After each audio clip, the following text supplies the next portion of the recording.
Hello friends, JSSC classes में आपका स्वागत है।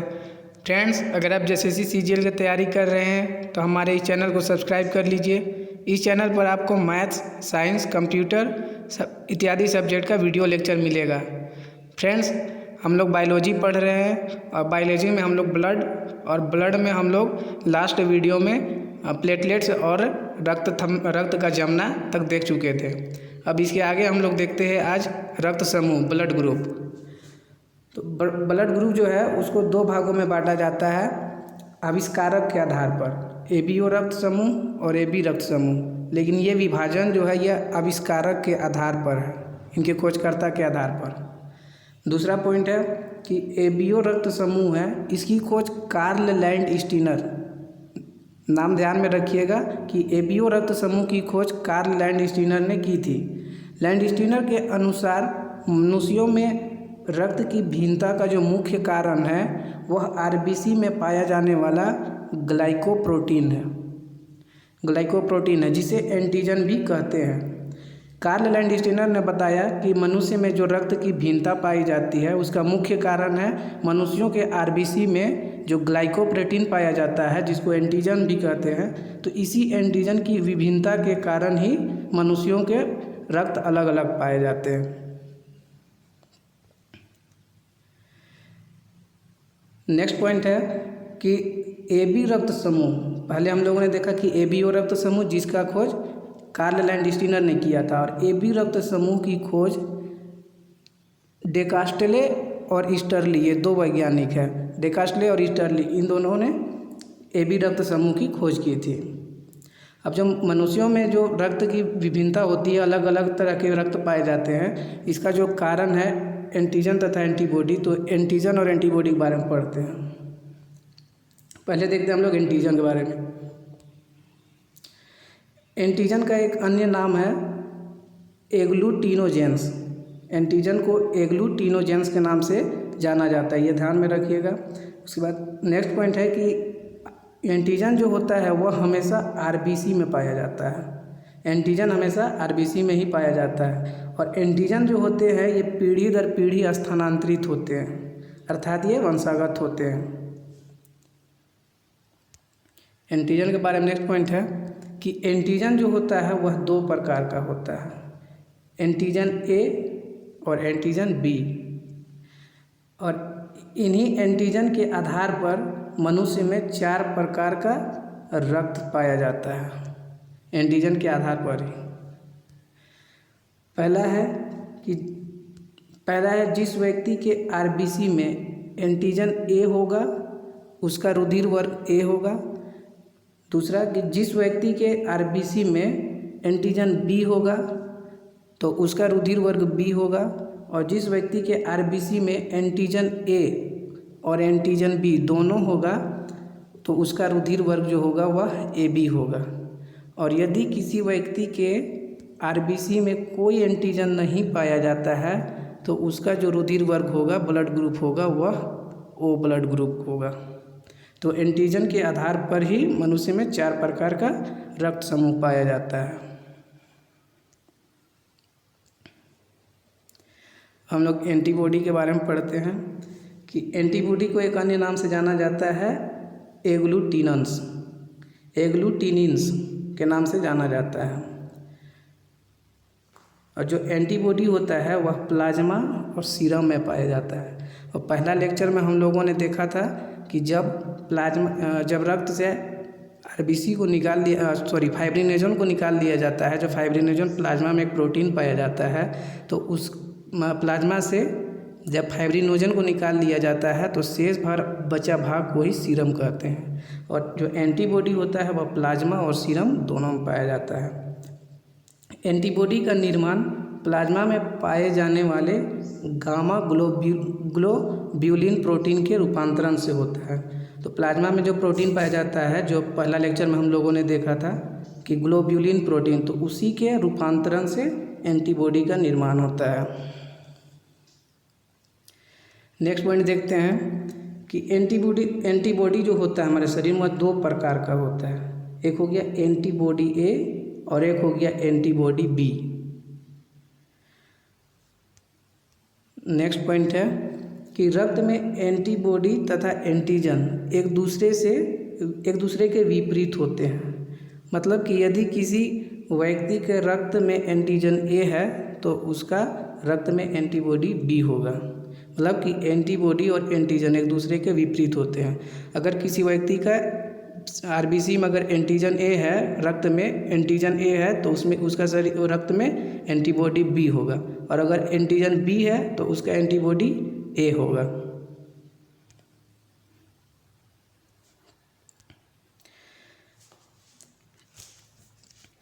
नेक्स्ट पॉइंट देखते हैं कि एंटीजन ए और एंटीबॉडी ए, इसी प्रकार एंटीजन बी और एंटीबॉडी बी एक साथ नहीं रह सकते हैं, और अगर ऐसा होता है तो ये आपस में मिल जाते हैं, जिसके कारण रक्त चिपचिपा हो जाता है, जिससे रक्त जम जाता है शरीर में।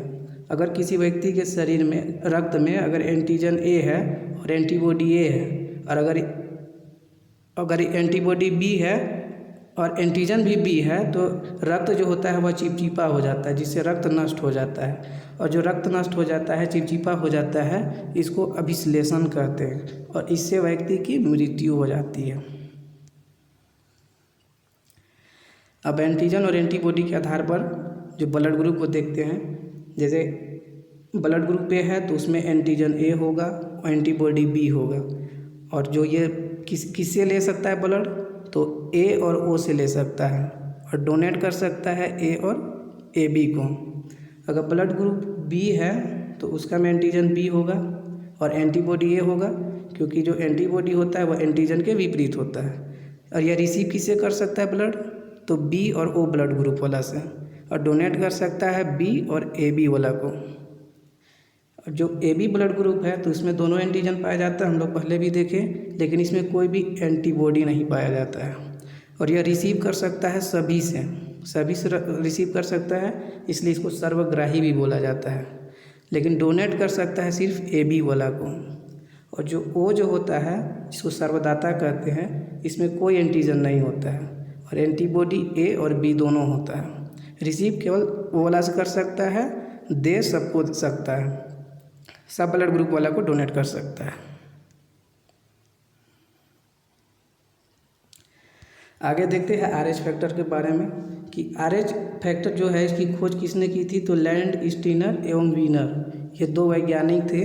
उन्होंने रीसस प्रजाति के बंदर पर आरएच फैक्टर का पता लगाया था, रीसस प्रजाति का बंदर, और इसी के नाम पर ही इसका नाम पड़ा आरएच फैक्टर।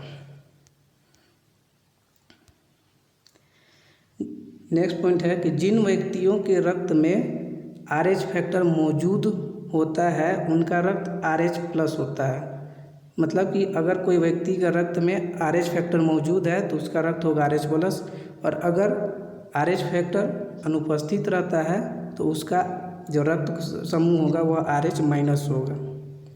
नेक्स्ट पॉइंट है कि विश्व में अधिकांश लोग, लगभग 85% लोग आरएच प्लस वाले होते हैं, मतलब जिनका आरएच प्लस ब्लड ग्रुप वाले होते हैं, अधिकांश लोग विश्व के, तथा शेष लगभग 15% लोग आरएच माइनस वाले होते हैं। और आरएच फैक्टर के आधार पर ब्लड ग्रुप क्या क्या हो सकता है, तो A plus A minus, B plus B minus, A B plus A B minus, O plus और ओ माइनस। नेक्स्ट पॉइंट देखते हैं कि आरएच फैक्टर के आधार पर रक्त का आधान, आरएच प्लस वाला डोनेट कर सकता है आरएच प्लस वाला को, और आरएच प्लस वाला एक्सेप्ट कर सकता है आरएच प्लस वाला आरएच माइनस दोनों से, या और आरएच माइनस वाला डोनेट कर सकता है आरएच माइनस आरएच प्लस को, और आरएच माइनस एक्सेप्ट कर सकता है आरएच माइनस वाला से। उसी का ये एग्जांपल दिया हुआ है, इसको आप लोग उसी को देखते हुए कर लीजिएगा।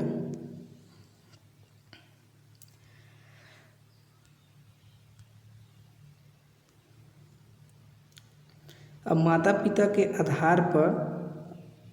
पिता के रक्त समूह के आधार पर बच्चों का रक्त समूह क्या हो सकता है। तो ये एक ट्रिक है, इसको याद कर लीजिएगा, ध्यान में रख लीजिएगा। ट्रिक क्या है कि इसका रूल नंबर 1 क्या कहता है कि सिंगल ब्लड जो ग्रुप वाले हैं उनके आगे ओ समूह लगा दे, जैसे ए के है तो उसके आगे AO कर दें। और दूसरा पॉइंट कहता है कि रिजल्ट निकालने के लिए OO मतलब डबल O को छोड़कर यदि किसी रक्त समूह के साथ O आता है तो O को कंसीडर ना करें। जैसे अगर O आ गया तो इसको मानना है, और अगर AO आ गया, BO आ गया तो O को कंसीडर नहीं करना है। A को कंसीडर करेंगे लेकिन O को नहीं करेंगे। तो इसका एग्जाम्पल देखते कैसे करेंगे हम लोग। जैसे अगर किसी का ब्लड ग्रुप ए है नहीं, माता का मान लीजिए पिता का ब्लड ग्रुप ए है और पिता का ब्लड ग्रुप मतलब एक दूसरे का A और B है, तो यहाँ से A यहाँ से B बनेगा एक A और O बनेगा, और फिर O और B बनेगा और O और O बनेगा। तो हम लोग बोले हैं कि अगर O आएगा तो कंसीडर करेंगे, लेकिन अगर किसी ब्लड ग्रुप के साथ अगर O आता है तो वो कंसीडर नहीं करेंगे। तो यहाँ AO बन रहा है तो वो कंसीडर नहीं करेंगे, यहाँ OB बन रहा है इसको कंसीडर नहीं करेंगे। तो फिर जो संभावित ब्लड ग्रुप क्या हो सकता है संतति में, तो AB हो सकता है, A हो सकता है, B हो सकता है और O हो सकता है। जैसे यहाँ सेकेंड एग्जाम्पल में देखते हैं कि अगर माता का ब्लड ग्रुप A है और पिता का भी A है, तो पहला रूल के हिसाब से O लगा देंगे, इसमें भी O इसमें भी लगा देंगे जो हम रेड कलर से दिखाए हैं। उसके बाद ऐसे करके दिखाएंगे तो पहला AA बनेगा, उसके बाद O बनेगा, OA बनेगा और OO बनेगा। तो यहाँ पर तो O कंसीडर नहीं करना हमको, तो कंसीडर नहीं करेंगे इसको, तो A और OC प्रभावी होगा। अगर इसमें देखते हैं फोर्थ में, तो इसमें देखते हैं तो AB है और B है, तो ऐसे ही निकालेंगे तो ये आएगा। तो इसमें O कंसीडर नहीं करना है, O कंसीडर नहीं करना है, तो ब्लड ग्रुप संतति में क्या हो सकता है AB, A और B। तो ये ट्रिक है, इसको आप लोग ध्यान से देख लीजिएगा। पूछा जाता है एग्जाम में कि अगर माता पिता का ब्लड ग्रुप ये है तो संतति में क्या होगा। तो ये निकालने का एक तरीका है।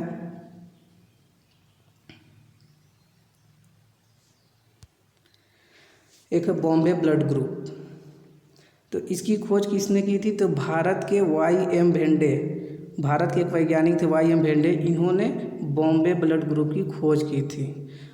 और जो बॉम्बे ब्लड ग्रुप होता है इसमें H एंटीजन पाया जाता है, H एंटीजन पाया जाता है, इसलिए इस रक्त समूह को H समूह कहते हैं।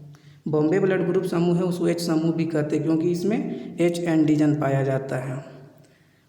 और जो बॉम्बे ब्लड ग्रुप है वह O रक्त समूह के समान कार्य करता है, इसलिए यह भी यूनिवर्सल डोनर है। जो बॉम्बे ब्लड ग्रुप है वह O रक्त समूह के समान है, इसलिए जो बॉम्बे ब्लड ग्रुप वाला होता है वह यूनिवर्सल डोनर होता है। किंतु जो बॉम्बे ब्लड ग्रुप वाले जो व्यक्ति होगा वह केवल बॉम्बे ब्लड ग्रुप वाला से ही ब्लड ले सकता है। एक है इंदिरा ब्लड ग्रुप, तो इसकी खोज भी YM भेंडे ने किया था और इसमें भी H एंटीजन पाया जाता है और यह भी O रक्त समूह के समान ही कार्य करता है, इसलिए यह भी यूनिवर्सल डोनर होगा और ले सकता है केवल O वाला से ही ले सकता है। तो फ्रेंड्स हम लोग ने देखा आज ब्लड ग्रुप के बारे में, तो यहीं तक का ब्लड चैप्टर था। अब ब्लड चैप्टर का आप लोग को MCQ मिलेगा जिसमें 60 क्वेश्चंस आपको मिलेंगे। तो अगर आपको वीडियो अच्छा लगा हो तो लाइक और शेयर ज़रूर करें और हमारे चैनल को ज़रूर सब्सक्राइब कर लें। Thank you.